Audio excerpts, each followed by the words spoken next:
জাভির আন্ডারে গত সিজনটা খুব বাজেভাবে শুরু করার পরে হ্যান্সি ফ্লিককে যখন নিয়ে আসা হলো তখন আমাদের বার্সা ফ্যানদের মধ্যে একটা এক্সাইটেডমেন্ট কাজ করতেছিল।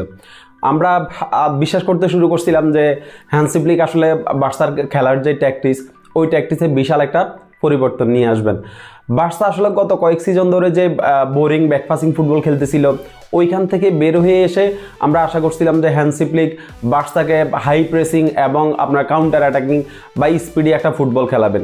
সিজনটা যখন শুরু হয়েছিল বা এই পর্যন্ত যতগুলো ম্যাচ গেছে আমরা ওই ফুটবলটাই আমরা দেখছি। বার্সা গত সিজনে দেখেন চ্যাম্পিয়ন্স লিগে 2 লেগেই পিএসজির বিপক্ষে 2 লেগেই বার্সা এগিয়ে থেকেও চ্যাম্পিয়ন্স লিগ থেকে বাদ পড়ে যায়। প্লেয়ারদের ভিতরে এই যে একটা মেন্টালিটি, এই মেন্টালিটিটা গত কয়েক সিজন থেকেই চলে আসতেছিল। শুরুতে গোল হজম করলে আর কামব্যাক করতে না পারা, বা একটা ম্যাচ একটু 5-10 মিনিট একটু এলোমেলো হয়ে গেলে পুরো ম্যাচটা হাতছাড়া হয়ে যাওয়া। ওইখান থেকে হ্যান্সি ফ্লিক আসলে প্রথম যে কাজটা শুরু করছিলেন ওইটা হচ্ছে প্লেয়ারদের ভিতরে আপনার প্লেয়ারদের মন মানসিকতার ভিতরে একটা পরিবর্তন নিয়ে আসা। ওটার ফলাফল হিসাবে আমরা ধরেন লেভানডস্কির কথা বলতে পারি বা রাফিনার কথা বলতে পারি। লেভানডস্কি গত কয়েক সিজনে ভালো করতেছিল না, এরপরে রাফিনাকে তো আমরা গত সিজনে বাদই দিয়ে দিচ্ছি, বার্সা বোর্ড রাফিনাকে সেল করে দিচ্ছে। ওইখানে রাফিনা এই সিজনে আপনার বার্সার একদম ক্যাপ্টেন হয়ে বড় ভূমিকা রাখতেছে এবং লেভানডস্কি বায়ার্ন মিউনিখে যে উড়ন্ত ফর্মে ছিল এই সিজনে ওইভাবেই লেভানডস্কি শুরু করছিলেন। এখন হ্যান্সি ফ্লিকের উপরে হ্যান্সি ফ্লিক যখন আসে তখন হ্যান্সি ফ্লিকের কাছে আমাদের ছাওয়া কি ছিল? আমরা হ্যান্সি ফ্লিকের কাছে ছাওয়া ছিল যে বার্সা একটা ভালো ফুটবল খেলুক এবং প্লেয়ারদের ভিতরে একটা মন মানসিকতার পরিবর্তন আসুক। কিন্তু হ্যান্সি ফ্লিক যখন সিজনটা শুরু করে তখন একটানা জয় আমাদের ফ্যানদের ভিতরে একটু আমাদের ছাওয়াটা একটু বাড়িয়ে দেয়। আমরা আস্তে আস্তে বিশ্বাস করতে শুরু করি যে না, আমরা এই দলটা নিয়েও আমরা চ্যাম্পিয়ন্স লিগ জিততে পারি বা লা লিগা আমরা জিততে পারি। কিন্তু আপনাকে একটা জিনিস বা একটা কথা আপনাকে বিশ্বাস রাখতে হবে যে হ্যান্সি ফ্লিকের কাছে যে স্কোয়াড আছে, হ্যান্সি ফ্লিক যে স্কোয়াডটা দিয়ে শুরু করছিলেন ওইখানে কিন্তু হ্যান্সি ফ্লিক খুব বেশি প্লেয়ার পান নাই, স্কোয়াড ডেপথ কিন্তু খুব বেশি ছিল না। দানি অলমো সিজনটা শুরু করতে পারেন নাই, বা গাবিরও তখন ইনজুরি ছিল, ডি ইয়ংয়ের তখন ইনজুরি ছিল। সব কিছু মিলিয়ে হ্যান্সি ফ্লিক লা মাসিয়া থেকে এবং যে প্লেয়ারগুলো ছিল ওই প্লেয়ারগুলো দিয়ে হ্যান্সি ফ্লিক শুরু করছিলেন। এমনও অবস্থা হয়েছে যে একটা পজিশনের জন্য হ্যান্সি ফ্লিকের কাছে 2টা অপশনও ছিল না, একটা প্লেয়ার দিয়েই হ্যান্সি ফ্লিক স্কোয়াড ঘোষণা করতে হয়েছে। তো এইখান থেকে লা লিগায় একটানা জয় এবং চ্যাম্পিয়ন্স লিগেও মোটামুটি টানা জয়, টানা 4টা ম্যাচ জিতছে। কিন্তু বায়ার্ন মিউনিখকে চ্যাম্পিয়ন্স লিগে যখন বিধ্বস্ত করে বা এল ক্লাসিকোতে যখন আপনার রিয়াল মাদ্রিদকে বিধ্বস্ত করে তখন আমরা বার্সা ফ্যানরা মোটামুটি একটু উঠতেছিলাম। আমরা চিন্তা করতেছিলাম যে না, আমরা এই সিজনটা আমাদের সব কিছুই করা সম্ভব।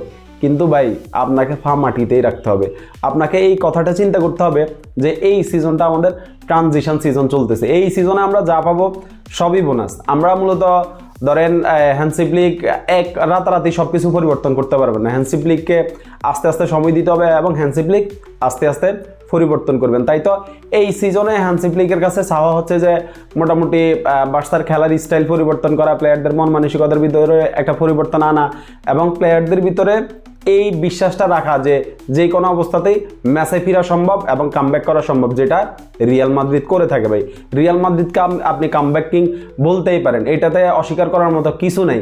ওইখানে বার্সাকেও ওই মেন্টালিটিটা নিয়ে আসা। তো সিজনটা খুব ভালোভাবেই শুরু করছিল। লা লিগায় একসময় বার্সা 6 পয়েন্ট এগিয়েছিল, কিন্তু শেষ 2টা ম্যাচ রিয়াল সোসিয়েদাদের বিপক্ষে 1-0 গোলের হার এবং সেল্টা ভিগোর বিপক্ষে 2-0 গোলে এগিয়ে থেকেও 2-2 গোলের ড্র। আসলে একটা হতাশা, আমরা ফ্যানরা হতাশ হয়ে গেছিলাম পুরোপুরি যে হয়তো বা বার্সা আগের রূপেই ফিরে আসছে, বা গত কয়েক সিজনে বার্সা যে ফুটবল খেলছে বা যে অবস্থা ছিল এখনও ওই অবস্থায় থাকবে। কিন্তু চ্যাম্পিয়ন্স লিগে গত রাতে বার্সা ব্রেস্টকে আপনার 3-0 গোলে হারিয়েছে। 3-0 গোলে হারিয়ে বার্সা চ্যাম্পিয়ন্স লিগের পয়েন্ট টেবিলে বার্সা 2 নম্বর পজিশনটা নিয়ে নিছে। এখন আমরা হতাশ হয়েছিলাম, বার্সা ভালো ফুটবল খেলতেছিল এই কারণে আমাদের ছাওয়া বেশি ছিল। কিন্তু গত 2টা ম্যাচে বার্সা জিততে না পারার কারণে আমাদের হতাশা ছিল। এখন হতাশা নিয়ে আমি দেখলাম যে অনেকেই হ্যান্সি ফ্লিককে ট্রল করতেছিল যে হ্যান্সি ফ্লিক একটা ট্যাকটিক্স নিয়ে খেলতেছে, হাইল্যান্ড ডিফেন্স বা অফসাইড ট্র্যাপ। এই অফসাইড ট্র্যাপ তো আসলে প্রতি ম্যাচে কাজ করবে না, এটা সবারই জানা কথা। কারণ বর্তমান যে ফুটবল ভাই, বর্তমান ফুটবলে সবাই সবার প্লেয়ার নিয়ে, সবাই সবার পজিশন নিয়ে অনেক বেশি অ্যানালাইসিস করে, আপনার সমস্যার সমাধান হবেই। তো হ্যান্সি ফ্লিকের কাছে অপশন এ বি সি অনেকগুলো অপশনই থাকবে, কারণ হ্যান্সি ফ্লিক একজন মাস্টার মাইন্ড কোচ। আস্তে আস্তে হ্যান্সি ফ্লিক অপশন এ কাজ না করলে অপশন বিতে মুভ করবেন, বি কাজ না করলে অপশন সিতে মুভ করবেন, কিন্তু হ্যান্সি ফ্লিকের উপরে আমাদের ভরসা রাখতে হবে। হ্যান্সি ফ্লিককে আসলে এমন কোনো কথা বলা যাবে না যেটার জন্য হ্যান্সি ফ্লিক মনে করেন যে এই ক্লাবে উনি থাকার যোগ্য না। তো হ্যান্সি ফ্লিক আসলে এই সিজনটা অন্তত আমরা একটা ভালো ফুটবল খেলি, একটা ভালো অবস্থানে থাকি, পরের সিজনে আমরা দেখবো যে হ্যান্সি ফ্লিক আসলে কিভাবে কি করে, কারণ আমাদের আরও কিছু প্লেয়ার দরকার, আরও কয়েকটা পজিশনে আরও কিছু প্লেয়ার দরকার। তো চ্যাম্পিয়ন্স লিগে আপনার ব্রেস্টের বিপক্ষে 3-0 গোলের জয়, এটা একটা দলের ভিতরে স্বস্তি এনে দেওয়া যায়, কারণ ব্রেস্ট কিন্তু চ্যাম্পিয়ন্স লিগে খুব খারাপ না। গত রাতের আগে ব্রেস্ট একটা ম্যাচেও চ্যাম্পিয়ন্স লিগে হারে নাই।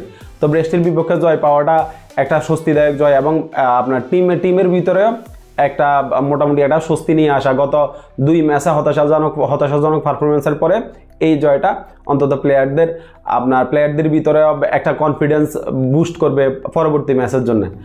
তো আশা করব যে বার্সা লা লিগায় পরবর্তী ম্যাচ থেকে বার্সা আবার ঘুরে দাঁড়াবে, এবং আমরা আবার লা লিগায় আমাদের যেই point table, Real Madrid 1 match কম খেললেও আমরা এখনও 4 পয়েন্টে গিয়ে আছি, এই ব্যবধানটা আমরা সামনেও ধরে রাখতে পারবো।